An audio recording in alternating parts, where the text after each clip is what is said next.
मेरी चर्च में 2007 में मैं ही दरी बिछाता था, मैं ही चाय बनाता था, मैं ही चाय देता था, मैं ही प्रीच करता था, मैं ही गाता था, मैं ही प्रार्थना करता था, आमीन होने के बाद दरी मैं ही उठाता था, सब कुछ मैं ही था वहां। 2 लोग 3 लोग थे। सुनो, बेदारी के लिए आपको राइट स्पिरिट चाहिए। लोग बोलते मेरे पास अच्छी टीम हो, मेरे पास अच्छा पैसा हो, मेरे पास अच्छे फलाने हो, ढमकाने, अच्छी क्वायर हो। सब कुछ आपको फॉलो करता है जब आप राइट एटीट्यूड के साथ कि मेरी सेवा का कोई फायदा जीसस क्राइस्ट को नहीं बल्कि मुझको है, क्योंकि वो मुझे सेव कर रहा है। आपकी गाड़ी की इंश्योरेंस हुई है? हां या ना? आप नेगेटिव हैं क्योंकि आपने इंश्योरेंस कराई, क्योंकि आपको लगता है आपको एक्सीडेंट होगा। अगर आपको मालूम है कि एक्सीडेंट नहीं होगा, फिर इंश्योरेंस क्यों करवाई? लेकिन आपने करवाई। हम सब करवाते हैं। हां, जब इंश्योरेंस नहीं करवाते गाड़ी की तो क्या गाड़ी चलती है कि नहीं चलती? चलती। जहां हमने पहुंचना हो वहां पहुंचाती है कि नहीं? हां, उसकी स्पीड कम तो नहीं होती, कोई प्रॉब्लम तो नहीं होती, इंजन कोई दिक्कत तो नहीं करता, पार्किंग में कोई प्रॉब्लम तो नहीं होती। बट फिर भी जो लोग सेवकाई में नहीं हैं वो बिना इंश्योरेंस के लोग हैं। वो चलेंगे, कोई प्रॉब्लम नहीं, शादियां होंगी, खाएंगे पिएंगे, काम करेंगे, कुछ नहीं होगा उनको, बट एक्सीडेंट बता के नहीं होते। एक दिन ऐसा आएगा, एक्सीडेंट हुआ, मालूम हुआ कहां गए जी, खत्म हो गए। ये लोगों की स्टोरीज मैंने सुनी। कोविड आया, बिजनेस बंद, कोविड आया, चर्च बंद, क्योंकि हम इंश्योर्ड नहीं थे। परमेश्वर की सेवकाई आपकी इंश्योरेंस है। अगर आपकी इंश्योरेंस नहीं हुई, हो सकता है 10 साल कोई प्रॉब्लम ना हो, बट एक दिन, वो एक दिन 20 साल में अगर एक एक्सीडेंट हो तो चलेगा? नहीं चलेगा। 10 साल में एक बार करंट लग जाए थोड़ा हैवी सा, चलेगा? एक बारी नहीं चलेगा। बैड डे एक ही सारी सिचुएशन को चेंज करता है, क्योंकि वो लोग इंश्योर्ड नहीं है, उनकी इंश्योरेंस नहीं है। हालेलुया। आप जब सेवा करते हैं, अपने पास्टर्स पर एहसान नहीं और जीसस क्राइस्ट पर एहसान नहीं करते, आप अपने आप के ऊपर एहसान कर रहे हैं। सेवकाई आपकी इंश्योरेंस है।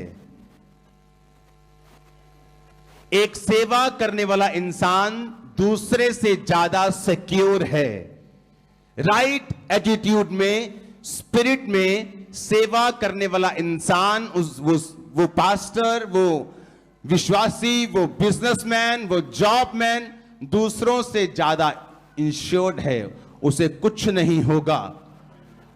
जब वो एक्सीडेंट से होकर भी गुजरता है, उसे मालूम है कुछ पे नहीं करना, ऑलरेडी पेड हो चुका है, नथिंग, कोई प्रॉब्लम नहीं। अब कौन सेवा करेगा? यहोशू 24 उसकी 15 आयत में लिखा, और यदि यहोवा की सेवा करना तुम्हें बुरी लगे तो आज चुन लें कि तुम किसकी सेवा करोगे, उन देवताओं की जिनकी सेवा तुम्हारे पुरखा महानद के उस पार करते थे, चाहे इमोरियों के देवताओं की सेवा करो जिसके देश में तुम रहते हो, परंतु मैं तो अपने घराने समेत यहोवा की सेवा नित्य करूंगा। आपको मालूम किसको कहा यहोशू ने? किसको बोला? प्रधानों को। 12 प्रधान इकट्ठे किए, 70 प्रधान, 90 प्रधान इकट्ठे किए, उनको बोला तुम्हें सेवा करनी है तो करो, नहीं करनी तो ना। किसको बोला? किसको बोला? पब्लिक को। पब्लिक, इजरायली पब्लिक, लाखों लोग इकट्ठे किए। क्या बोला? यदि तुमको उसकी सेवा करनी बुरी लगती है तो मत करो। इसका मतलब जब वो सेवा करने के लिए बोल रहा था तो फुल इजराइल को बोल रहा था। मैंने कल आपको नए नियम से एग्जांपल दी थी। जीसस क्राइस्ट 500 से अधिक चेलों को जब बोले कि जाओ और बैप्टाइज करो लोगों को, उन्हें चेला बनाओ, तो वो 12 प्रेरितों को बोल रहे थे कि विश्वासियों को बोल रहे थे।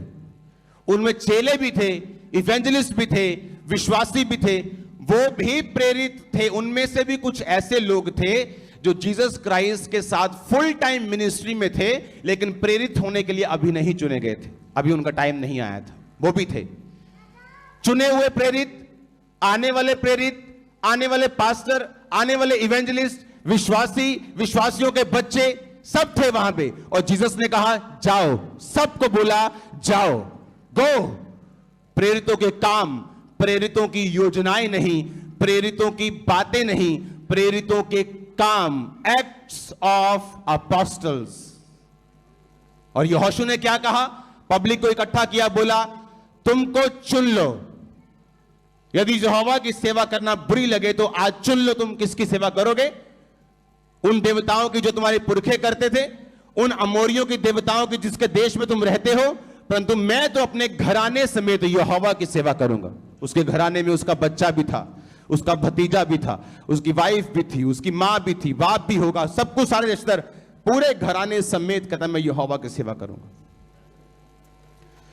अगर आपकी फैमिली, आपका फाइनेंस, आपकी वाइफ, आपके बच्चे अगर यहोवा की सेवा में नहीं हैं, तो वो इंश्योरेंस से बाहर है। किससे बाहर है? वो उनकी इंश्योरेंस नहीं है। ऐसा नहीं वो चलेंगे नहीं, वो चलेंगे, खाएंगे, पिएंगे, दौड़ेंगे, भागेंगे, बिजनेस करेंगे, पढ़ेंगे, सब कुछ ऐसा ही करेंगे जैसा एक इंश्योरेंस वाला व्यक्ति कर रहा है। जैसे गाड़ी जिसकी इंश्योरेंस नहीं, वो भी उसी तरह भागती जिसकी इंश्योरेंस है।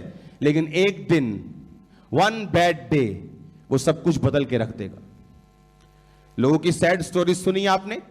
मैं पहले ऐसा था, समथिंग हैपेंड, मेरे बिजनेस पार्टनर ने, मेरे फलाने ने, मेरे रिश्तेदार ने, मेरे बेटे ने, मेरी फलानी ने मुझे कुछ ऐसा किया, मेरे फैमिली पे अटैक हुआ, सब कुछ खत्म हो गया। ये वो लोग हैं जो सेवा में नहीं होते, जिनकी इंश्योरेंस खत्म हो चुकी होती है, एक्सपायर हो चुकी होती है, और जैसे ही आप सेवकाई में आते हैं आप फुली कवर्ड होते हैं।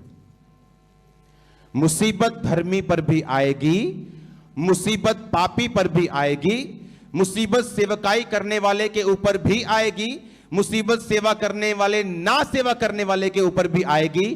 पर बाइबल कहती जो धर्मी पे आएगी वो 7 आएंगी और वो 7 बार उठ खड़ा होगा।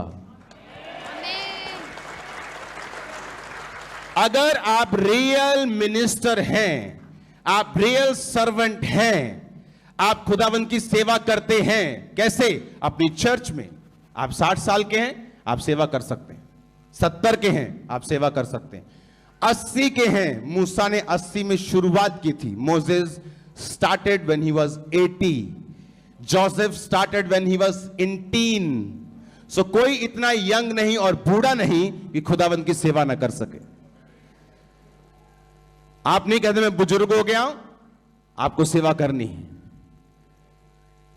सरकार रिटायर कर देती है इंडिया में 58 इयर्स, सेवकाई की कोई रिटायरमेंट नहीं है, कोई रिटायरमेंट नहीं। आमीन।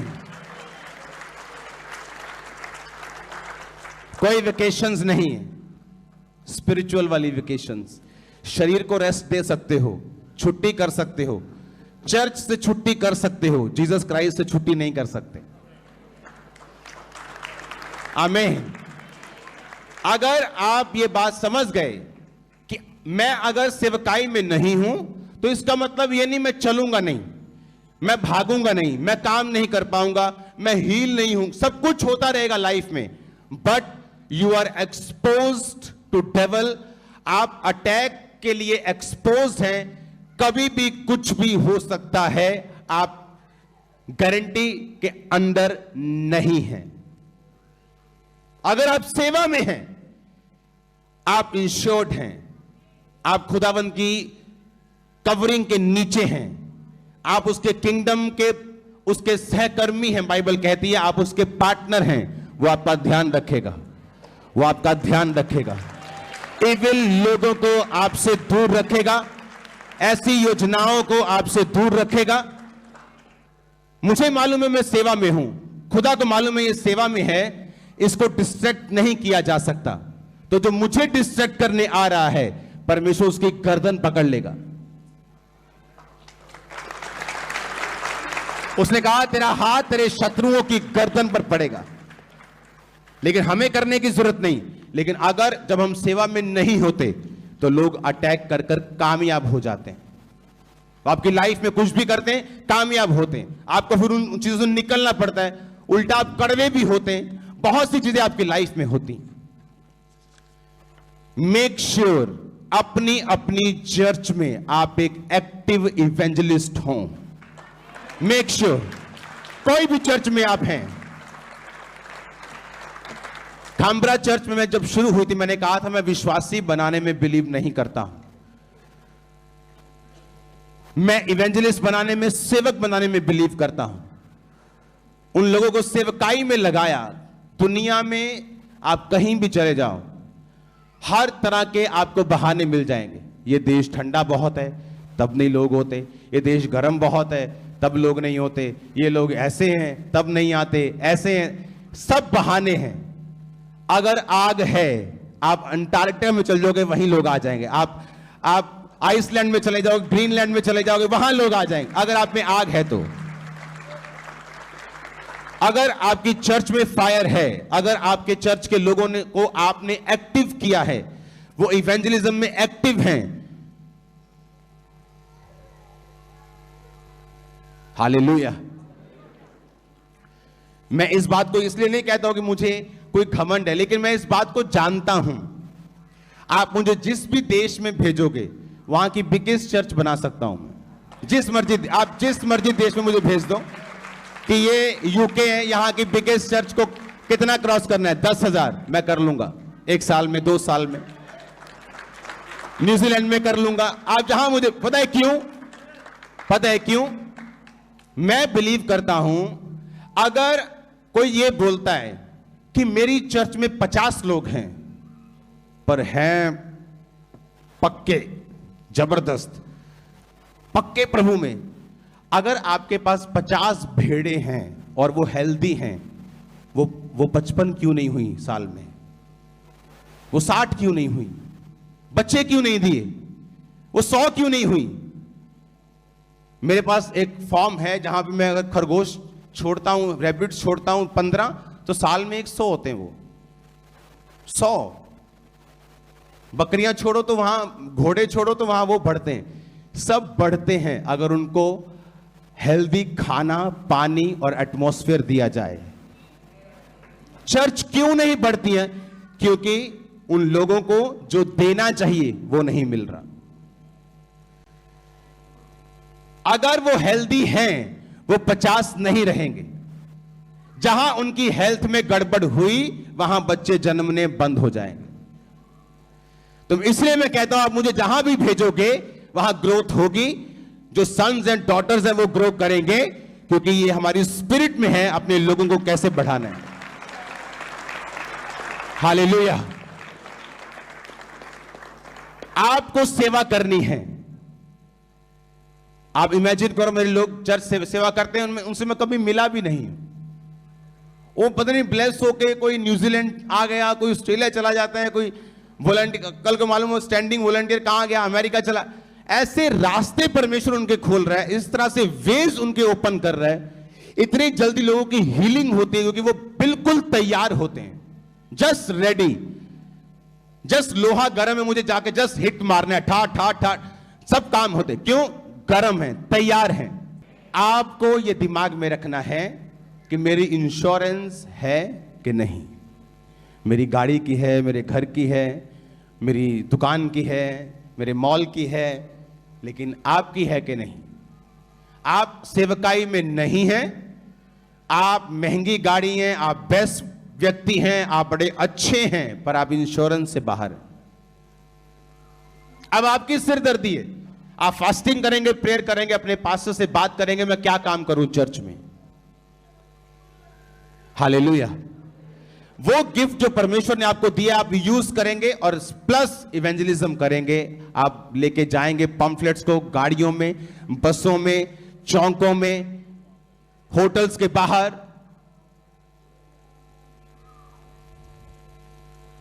जाएंगे कि नहीं? आपको जाना होगा, क्योंकि आप जैसे निकलेंगे आपकी डेस्टिनी चेंज होने वाली है।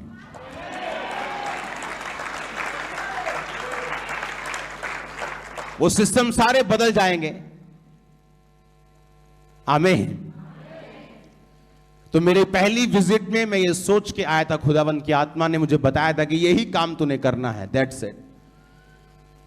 लोगों को रेडी करना है अपने किंगडम के लिए, सेवा के लिए। आप जिस चर्च के मेंबर हैं, मेक श्योर आप एक एक्टिव मेंबर वहां पे हो। चर्च में कोई ऐसा नहीं होना चाहिए जो सिर्फ एक विश्वासी हो, आए, आमीन करे और चला जाए। नो, बाइबल ऐसा नहीं कहती। 7 लोग खाना बनाने के लिए चुने गए, लंगड़े चलाए हैं बाद में उन्होंने। चुने किस लिए थे? खाना बनाने के लिए। बाद में लंगड़े चलाए उन्होंने। फिलिप्पुस उनमें से एक था, स्टीफन उनमें से एक था। चुने किस लिए गए? मैंने ऐसे लोगों को मैं जानता हूं, बोलते थे ना जी ना ही नहीं दरी विछानी चर्च, अभी तो सीधा 10,000 च प्रचार करांगे सीधा। जिसने दरी नहीं बिछाई, जिसने स्टैंड नहीं रखा, जिसको गाना नहीं, जिसको पता नहीं, वो प्रचार नहीं कर सकता। जिसने दरी नहीं बिछाई, जिसने चर्च की सफाई नहीं की। लोग अभी भी हैरान होते जब हम चर्च के टॉयलेट साफ कर रहे होते, बोलते अच्छा आप भी? तो और कौन? हम ही करेंगे। जब चर्च का मेन व्यक्ति करेगा तो बाकी कहां जाएंगे फिर? बाकी भी करेंगे। उनको मालूम होगा कि हमारे बाप का घर है, उनका चर्च नहीं, मेरे पास्टर का चर्च नहीं, मेरा चर्च, मेरे खुदा का घर। आमीन। जो मुझे दिखता है सुधरना चाहिए, वो मेरी जिम्मेवारी है। जब आपने सेवकाई वाली मेंटालिटी बना ली, आप मुझे फिर याद जरूर करेंगे जब आपके सॉल्यूशन होने शुरू हुए आपकी फैमिली में। आप देखेंगे कि जो स्ट्रगल में अपनी लाइफ में कर रहा था, अपनी पर्सनल लाइफ में, अपने फाइनेंस में, वो कहां गया? जो इमोशनली मेरे को इतना ट्रबल था, इतनी टेंशन थी, इतना वो फाइट थी, वो कहां चली गई? उसने कहा तेरा बोझ भारी है, मेरा बोझ हल्का है। तू अपना बोझ मुझे दे, मेरा बोझ तू उठा। मुझसे सीख, मैं मन में दीन और नम्र हूं। Hallelujah, hallelujah. मेरा बिलीव है आप लोग, जब हम स्पिरिचुअली एक रहेंगे, फिजिकली अलग हो जाएंगे, मेरा बिलीव है आपके मैसेजेस आएंगे कि आपकी चर्चेस छोटी पड़ गई हैं, आप अगले वेन्यू पे जा रहे हैं, आप अगले वेन्यू पे जा रहे हैं। आमीन। मैंने 7 साल में 8 चर्चेस चेंज की थी। 7 साल में 8 चर्चेस चेंज की थी। हर बार लगता नहीं अब बहुत बड़ी जगह है, अब जरूरत नहीं पड़ेगी। क्रिसमस फिल, चल आगे, चल आगे, चल। और सबसे बड़ी बात, एक भी अपनी जगह नहीं थी जब तक 2014 में, जो राइट नाउ अभी प्लेस है, अब तो बहुत बड़ा हो गया वो, जब तक वहां नहीं पहुंचे। और कंफर्टेबली मैं सेवा क्योंकि फाइनेंशियली मैं प्रॉब्लम में नहीं था। मेरा बिजनेस, मुझे अगर आप डॉलर्स में बोलो तो $1,000 मेरी रोज की इनकम थी वहां पे 2004 में। इमेजिन करो आज कितनी होगी आज के टाइम की, डबल लगा लो। $2,000 रोज इनकम, सेल नहीं। तो आराम से मैं एक चर्च बना के 2,500-5,000 की कंफर्टेबली बना के पूरी दुनिया घूमता, कोई प्रॉब्लम नहीं थी, कोई मुझे कुछ नहीं कहता। लेकिन मैं टेंटों में रहा, टीम्स बिल्ड करता रहा, लोगों को इनवाइट करता रहा, ताकि एक इंपैक्ट सेवकाई से छोड़ा जा सके, जो हो चुका है और होता रहेगा, बढ़ता रहेगा। हालेलुया। आपको रेडी रहना है कुछ ऐसा करने के लिए जो पहले कभी नहीं हुआ। आमीन। आपके देश की न्यूज जब आपको मिले कि क्रिश्चियनिटी कम हुई है, तो आप सोच लेना आप इसका रीजन हो। एक जन चाहिए परमेश्वर को भीड़ बनाने के लिए, सिर्फ एक जन अगर परमेश्वर की सेवा को अच्छी तरह से करने लग जाए, वो चेंज कर सकता है सारा सिनेरियो, सारा सिस्टम, वो डेमोग्राफी, सब कुछ बदल सकता है। हालेलुया। भीड़ नहीं चाहिए, एक जन, एक फायर फील्ड पर्सन, एक डेडिकेटेड इंसान चाहिए। हालेलुया। अपने हाथों को उठाओ, आखिरी प्रार्थना हम करेंगे।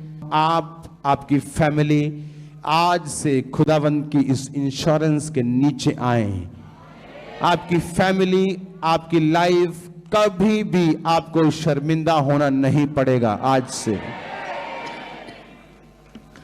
आप लोग जो सेवा में हैं, जो सेवा करेंगे, जो वायदा कर चुके हैं, मैं डिक्लेयर करता हूं किसी भी अच्छी चीज की आपको कमी नहीं होगी। यहोवा के खोजियों को किसी भली वस्तु की घटी नहीं होती, आपको नहीं होगी।